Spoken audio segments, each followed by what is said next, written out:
Hello and welcome to the Swift Current Museum.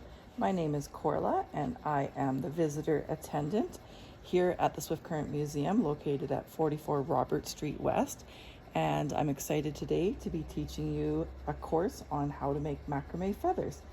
So here are some samples of earrings that were created from macrame string like this. So far, I've been unable to find actual macrame string here in Swift Current, so ordered this stuff online.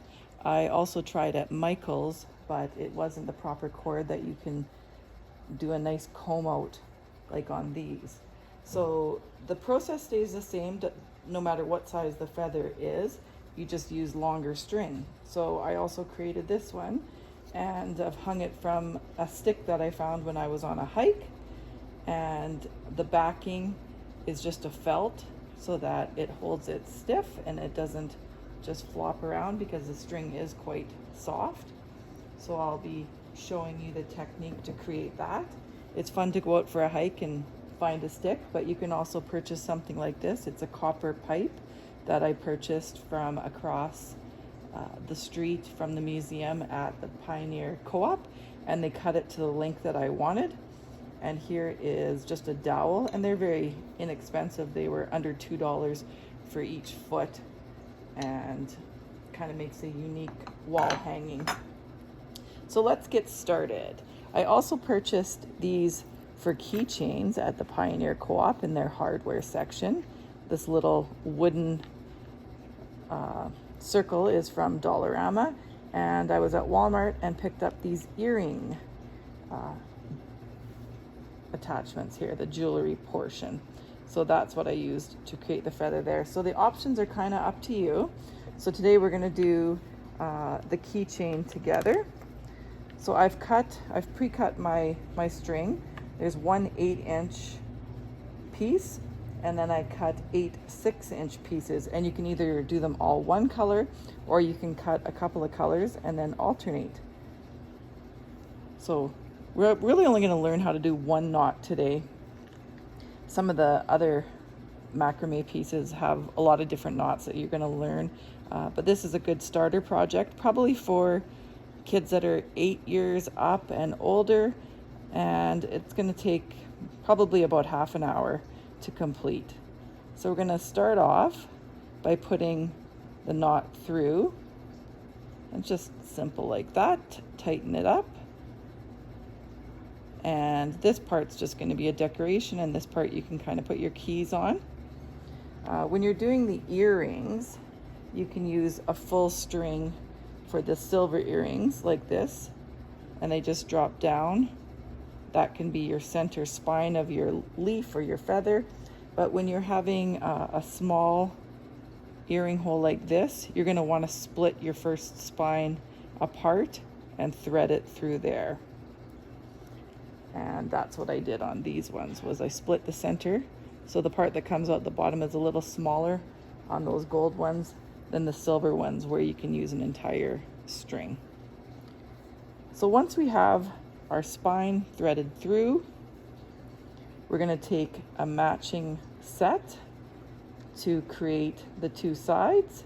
So you take 2 strings. The first one you tuck under the spine. Just loop it with the end sticking out there. The other loop goes in the opposite direction and goes on top of the spine.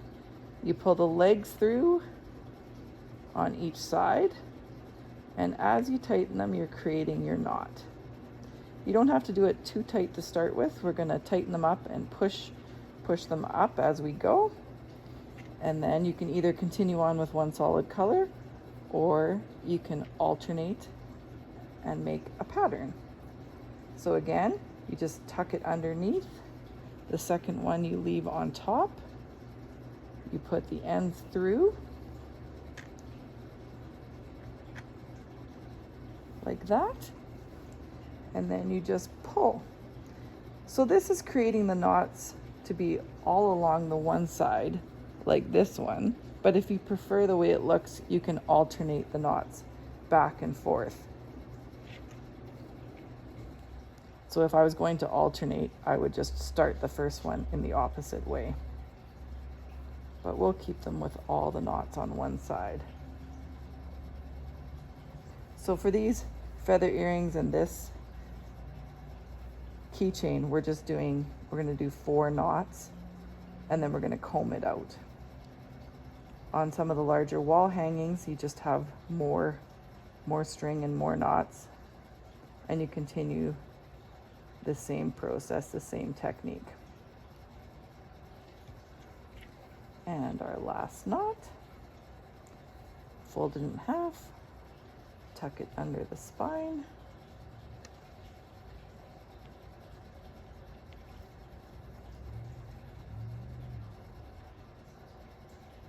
so for the larger feathers, you actually can cut smaller sizes as it goes down to save yourself some string. But for this one, if you cut them too short, it's actually quite hard to make the knot. So now that I have all 4, just like this one, I'm going to tighten each knot, push them up to the top, tighten,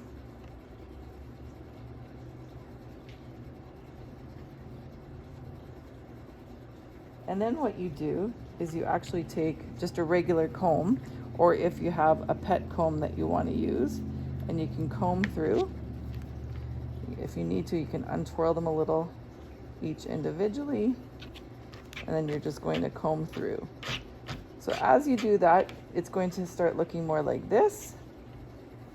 And then once it's all combed back and the front you can comb, then you can use something like this if you have a pre-cut one, or you can just freehand, and you're going to trim the edges up around. Then I like to lay, if I'm doing a set, I like to lay them on top of each other just to make sure that they do match. You can trim them up. I bought a good pair of scissors, dressmaker's scissors, because I found the dull ones really just mangled it. And then the final touch, you can just give them a quick spray with hairspray on both sides, and that will stiffen them up. And then for something like this, you just repeat the process a number of times. And that's how we make macrame feathers. Thanks so much for watching, and I hope to see you all come and visit the Swift Current Museum sometime soon. We're located at 44 Robert Street West. We're open Monday to Friday, 9 to 5, and Saturdays, 1 to 5. Thanks so much for watching.